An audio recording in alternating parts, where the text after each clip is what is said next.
Hello everyone, welcome to पढ़ाई time. आज हम दिल्ली डिस्ट्रिक्ट कोर्ट का जो एग्जाम होने वाला है 28 को, उसके लिए हम जीके के मोस्ट एक्सपेक्टेड क्वेश्चन देखेंगे।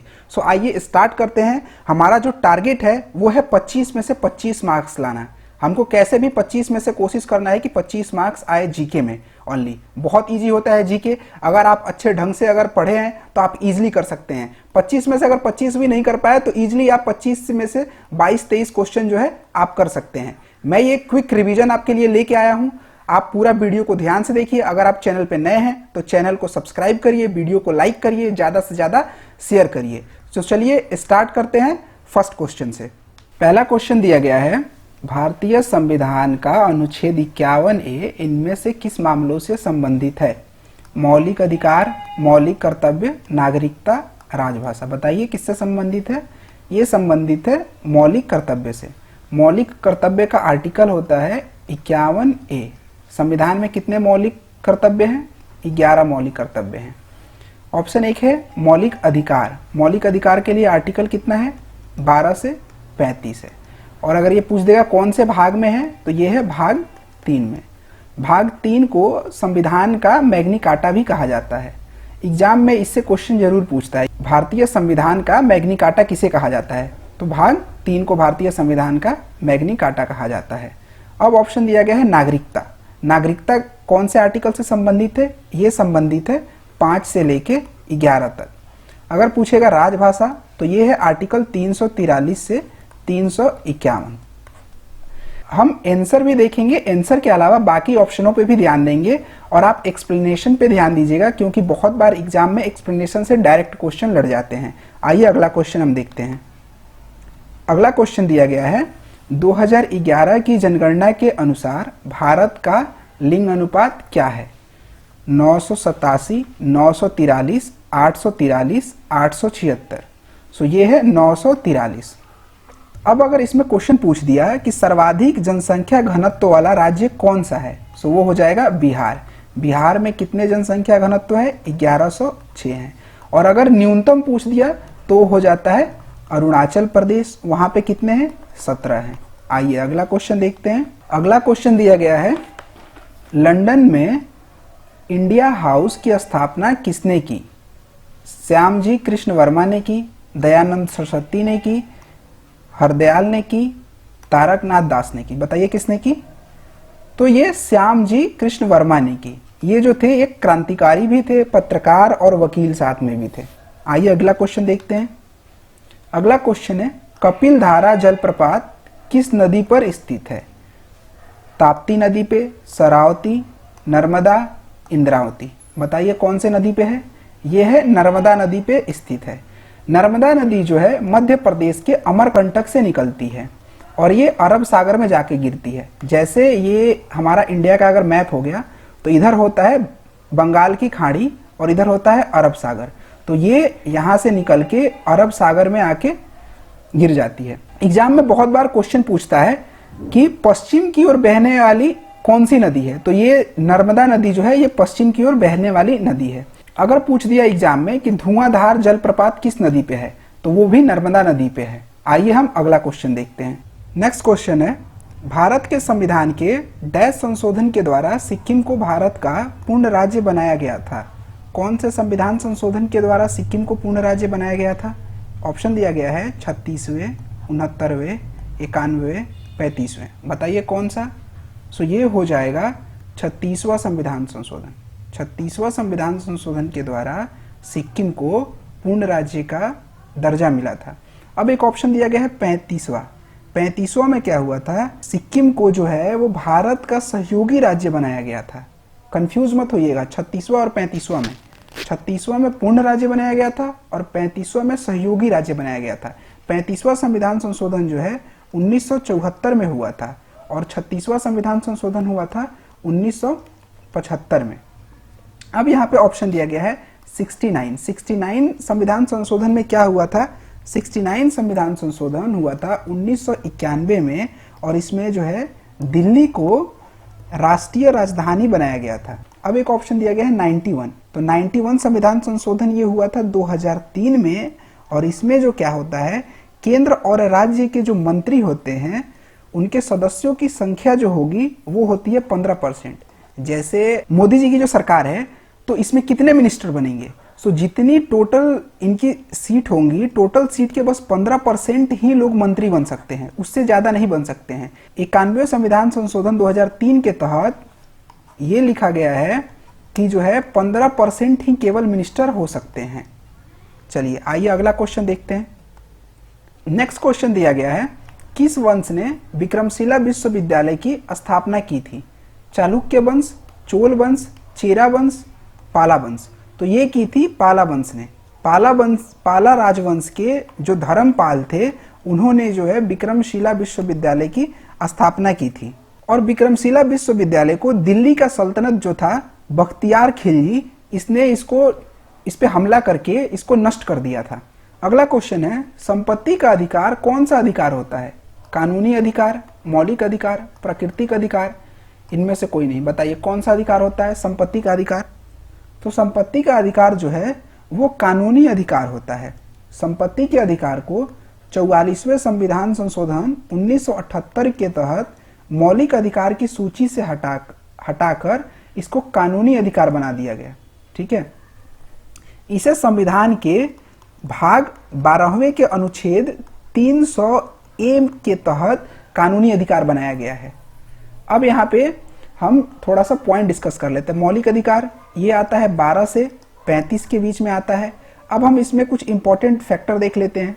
जो हमारा आर्टिकल 19 होता है ये हमें बोलने की स्वतंत्रता देता है। आर्टिकल 18 की अगर हम बात करें तो आर्टिकल 18 में जो है उपाधियों का अंत दिया गया है। जैसे भारत सरकार जो भारत रत्न, पद्म विभूषण, पद्मश्री ये जितने भी देते हैं ये आर्टिकल 18 के तहत दिए जाते हैं।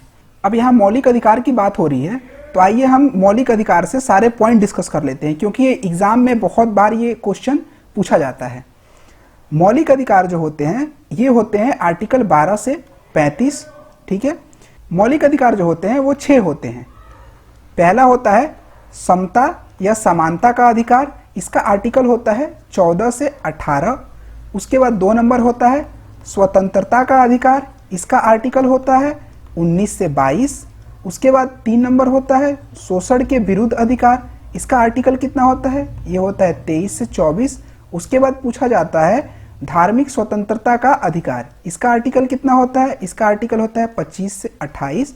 उसके बाद है 5वां संस्कृति और शिक्षा का अधिकार, इसका आर्टिकल क्या होता है? इसका होता है 29 से 30।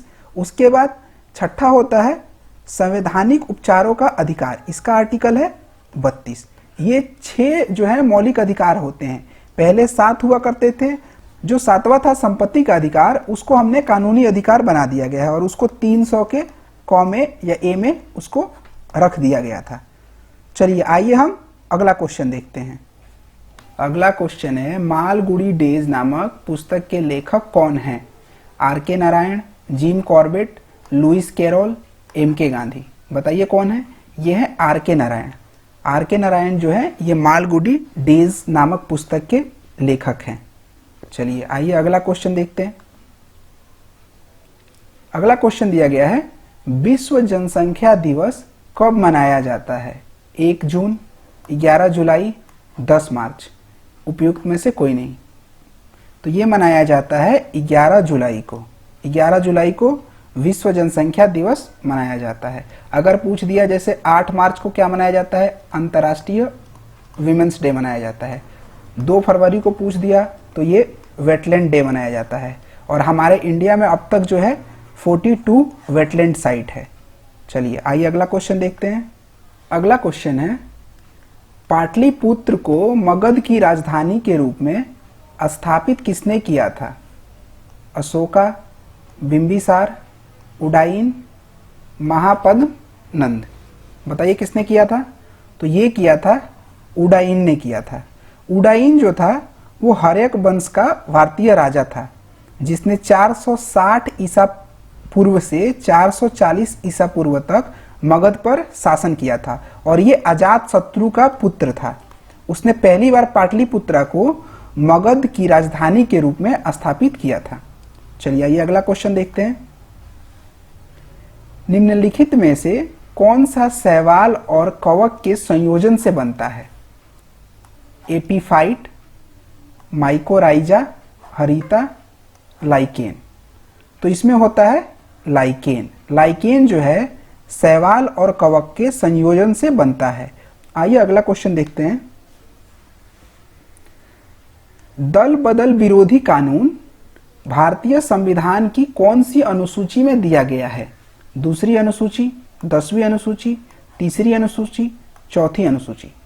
तो ये दिया गया है 10वीं अनुसूची में।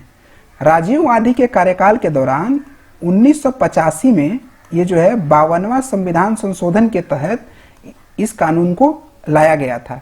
इसमें क्या होता है कि अगर आप किसी पार्टी में जीत जाते हैं और जीतने के बाद अगर आप पार्टी चेंज करेंगे तो आपकी सदस्यता जो है उसको खत्म कर दी जाती है।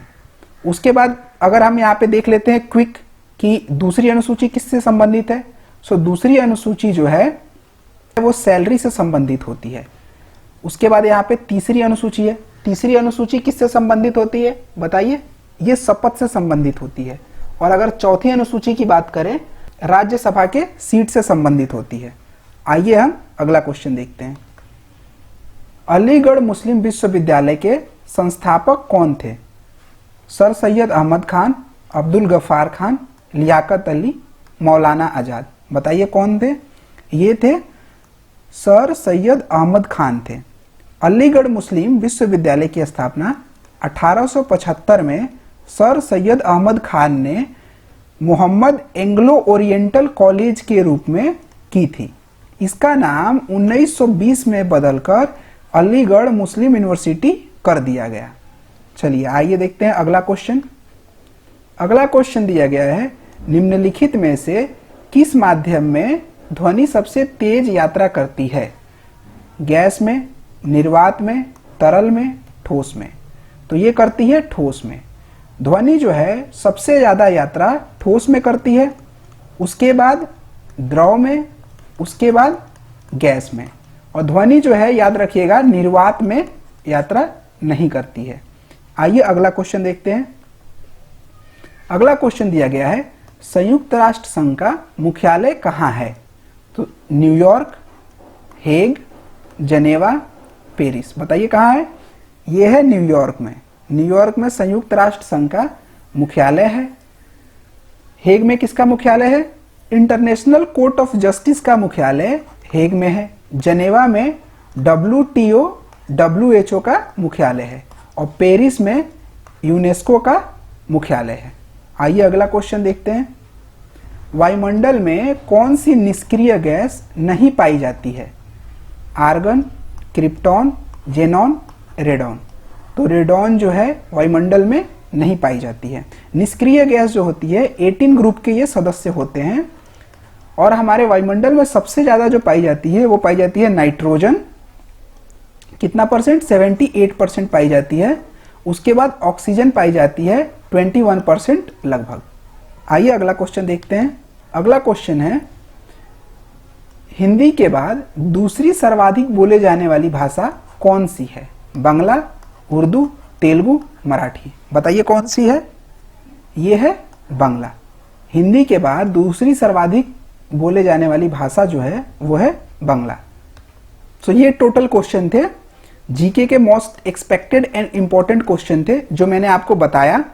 और आप इस वीडियो को लाइक करें, शेयर करें। अगर आप चैनल पे नए हैं तो चैनल को सब्सक्राइब कर लीजिए। और आपका एग्जाम बस 4 दिन बचा हुआ है तो मन लगा के पढ़िए। और मुझे उम्मीद है कि आप लोगों की तैयारी बहुत अच्छे से चल रही होगी। एग्जाम में अच्छे नंबर लाइए और नौकरी लीजिए और अपने माँ बाप का नाम रोशन करिए। So thank you very much for watching my video. चलिए मिलते हैं नेक्स्ट वीडियो में। See you in the next video.